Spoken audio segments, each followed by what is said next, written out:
Hello l'équipe, j'espère que tu vas bien, moi ça va super. Écoute, je suis super content de te retrouver aujourd'hui pour une nouvelle vidéo crypto dans laquelle nous allons nous intéresser à quelque chose que nous n'avons pas fait depuis un petit bout de temps. C'est une analyse d'un nouveau projet et que j'ai fortement envie de te parler étant donné que ça touche à une niche que j'affectionne particulièrement, c'est-à-dire le domaine de l'art, mélangé au domaine de la crypto-monnaie et aux nouvelles technologies via la métaverse, etc. Le projet s'appelle Arcade Die et le concept, je te la fais courte, c'est le fait de pouvoir rendre accessibles les œuvres créées dans la réalité par des artistes du monde entier sur la blockchain, sur un système DAO, donc complètement autonome et décentralisé, pour tout simplement rendre l'art à échelle internationale, qu'il soit réel, virtuel et donc directement grâce à l'écosystème blockchain. Tu sais très bien sur cette chaîne maintenant que j'affectionne tout ce qui est art, NFT, etc. D'ailleurs, petite parenthèse, ma deuxième collection NFT Meta Adventure va sortir d'ici un mois à peu près. Il y a des gros changements au niveau du concept et du fondamental qui vont arriver.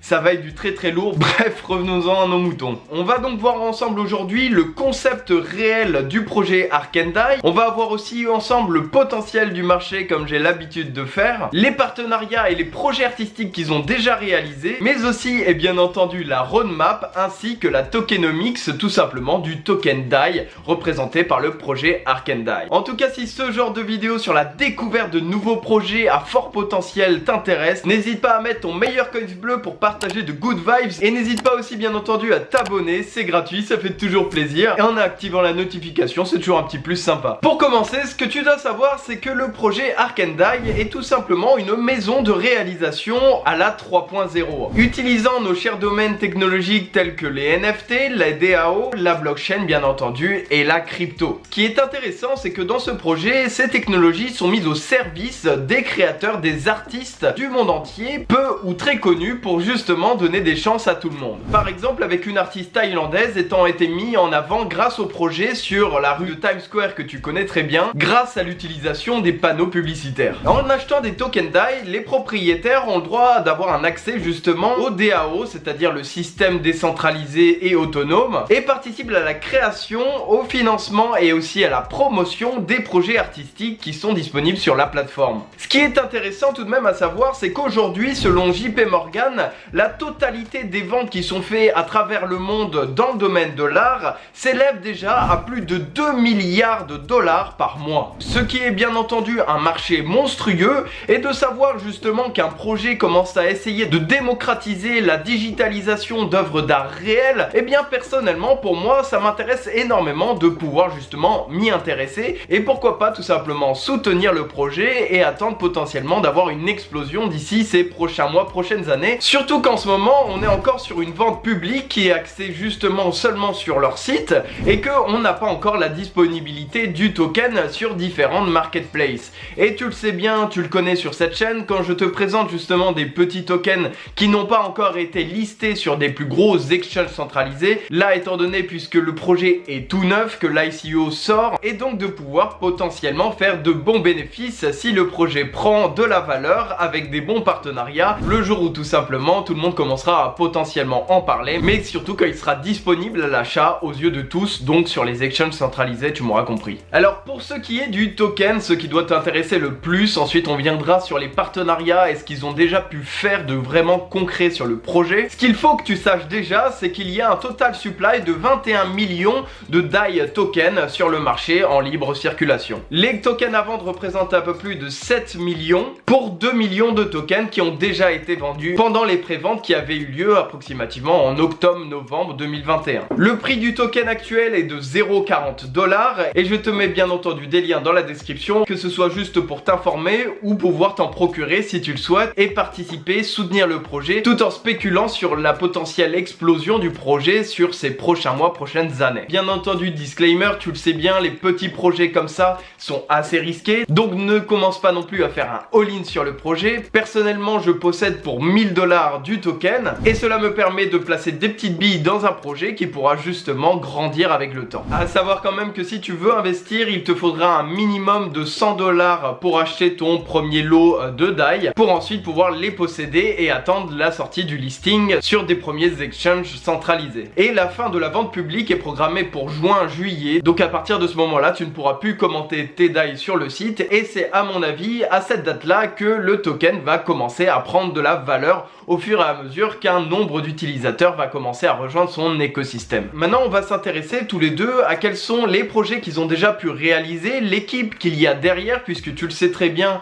il est important que l'équipe se mette en avant, puisque moins un projet va communiquer sur ses membres de son équipe, plus généralement ça peut s'apparenter à un scam, puisque tout simplement ça voudrait dire que l'entreprise ne souhaite pas divulguer l'identité des gens qui travaillent dans la boîte, et donc ça serait beaucoup plus facile pour eux de partir avec l'argent sous l'oreiller, tu m'auras compris. Et c'est pour ça qu'il est très important d'avoir une équipe avec un background intéressant pour justement investir sur du fondamental dans le milieu par exemple de l'art et de la blockchain pour notre domaine ici. Et bien entendu de savoir aussi si à travers tout ce qu'ils ont déjà pu créer, ils sont suivis par une communauté pour tout simplement pouvoir soutenir plus facilement le projet et notamment la spéculation de leurs tokens. Au niveau création, ils ont déjà fait une dizaine de gros projets artistiques qui sont disponibles sur leur site. Tu peux aller directement voir dans la description. Il y a notamment le film Everest Recycling, dont tu peux voir une petite photo derrière moi qui montre justement Jean-Michel Jorda en train de brandir le drapeau justement d'Arkendai sur le mont Everest. Le film a pour objectif de protéger l'Everest de tout ce qui est pollution plastique, étant donné qu'il y a énormément de déchets sur place qui détruisent le paysage et en deuxième main la planète, on va pas se cacher. Il y a bien entendu le projet artistique de la Thaïlandaise dont je te parlais au début de la vidéo, qui a été sponsorisé du coup par Arkendai en les mettant en avant sur le Times Square. Un projet extrêmement what the fuck mais qui m'a beaucoup plu. C'est tout simplement un artiste qui fait des créations complètement ouf, que ce soit sculpture en bois qui a été fait à la main ou tout simplement de la couture sur des longues teintures avec une structure très intéressante qui a été directement digitalisée sur la blockchain en tant que NFT. D'ailleurs, comme tu peux le voir derrière moi, tu as des caméras H24 7 jours sur 7 qui filment les studios et les endroits où sont faits justement et exposés les œuvres du cher monsieur qui, selon l'histoire, envoie des communications de son vaisseau. Donc vraiment, pour le coup,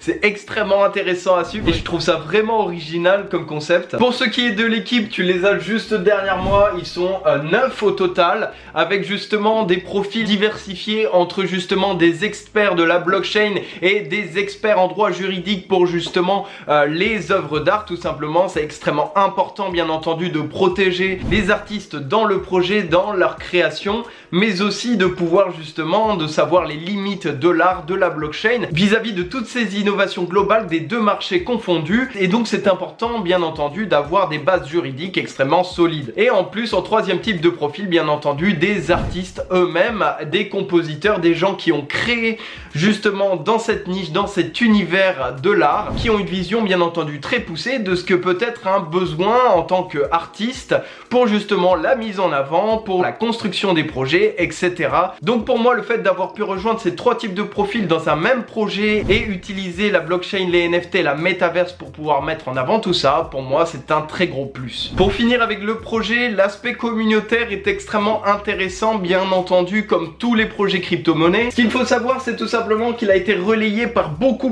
de différents et gros médias, comme par exemple Le Point, Forbes, BFM Business, Challenge, Guns Tribune, etc. j'en passe. Et sur leur Twitter, ils accumulent déjà plus de 50 000 followers, alors que le projet a été lancé il y a seulement quelques mois de ça. Donc pour le coup, je trouve ça plutôt de bon augure pour la suite des événements, ce qui m'a donc poussé à faire cette vidéo, notamment par leur concept totalement dans l'air du temps, en plus d'une histoire et d'un objectif commun qui est justement de recentraliser les œuvres d'art et les artistes réels dans notre chère blockchain pour justement faire une liaison entre ces deux mondes. On finit donc tous les deux comme promis sur leur petite roadmap qui, en premier lieu, bien entendu, la white paper qui, comme je te l'avais dit, a eu lieu en novembre, le début des projets artistiques qui ont eu lieu forcément en 2021 aussi, la DAO qui commence justement sur 2022, la création du système DAO et ainsi que le listing sur CEDEX et DEX, et en 2023 l'ouverture de leur métaverse qui permettra par exemple de pouvoir visualiser les œuvres d'art des artistes du projet directement dans leur métaverse. En tout cas voilà, j'espère que cette vidéo sur le fondamental du nouveau projet Arkendai avec le token DAI t'aura plu.